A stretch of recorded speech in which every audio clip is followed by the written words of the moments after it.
വിജയ് ദേവരകൊണ്ടയുടെ 37ാം ജന്മദിനം ആഘോഷമാക്കി രശ്മിക മന്ദാന. ആരാധകരും സുഹൃത്തുക്കളും സിനിമാ ലോകത്തെ സഹപ്രവർത്തകരും താരത്തിന് ആശംസകൾ നേർന്നപ്പോൾ അദ്ദേഹത്തിന്റെ ഭാര്യയും നടിയുമായ രശ്മിക തങ്ങളുടെ പ്രിയപ്പെട്ട നിമിഷങ്ങൾ ആരാധകരുമായി പങ്കുവച്ചു.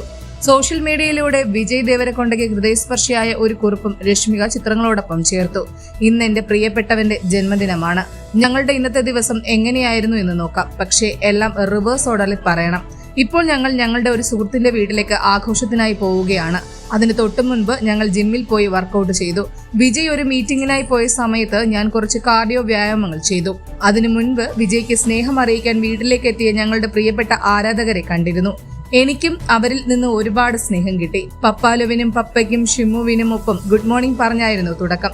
വിജയുടെ ജന്മദിനത്തിനായി ഷിമ്മു ഇവിടെ എത്തിയതോടെ ഇന്നത്തെ ദിവസം ശരിക്കും മനോഹരമായി, രശ്മി കുറിപ്പിൽ പറയുന്നു. ചിലപ്പോഴൊക്കെ ഷൂട്ടിംഗ് ഷെഡ്യൂളുകൾ അപ്രതീക്ഷിതമായി റദ്ദാക്കപ്പെടുന്നത് തനിക്ക് വലിയ സന്തോഷമാണെന്നും അത് തങ്ങൾക്ക് ഒരുമിച്ച് നിൽക്കാൻ സമയം നൽകാറുണ്ടെന്നും നടി പറഞ്ഞു. തന്റെ പ്രിയപ്പെട്ട വിജുവിന് ജന്മദിനാശംസകൾ എന്ന് പറഞ്ഞുകൊണ്ടാണ് രശ്മിക തന്റെ കുറിപ്പ് അവസാനിപ്പിച്ചത്. വിജയുടെ ജന്മദിനത്തിനോടനുബന്ധിച്ച് അദ്ദേഹം അഭിനയിക്കുന്ന രണബാലി എന്ന ചിത്രത്തിന്റെ ബിഹൈൻഡ് ദ സീൻ വീഡിയോയും റൌഡി ജനാർദ്ദന, വി ഡി ശൗര്യ എന്നീ ചിത്രങ്ങളുടെ പ്രത്യേക പോസ്റ്ററുകളും അണിയറ പ്രവർത്തകർ പുറത്തിറക്കിയിരുന്നു.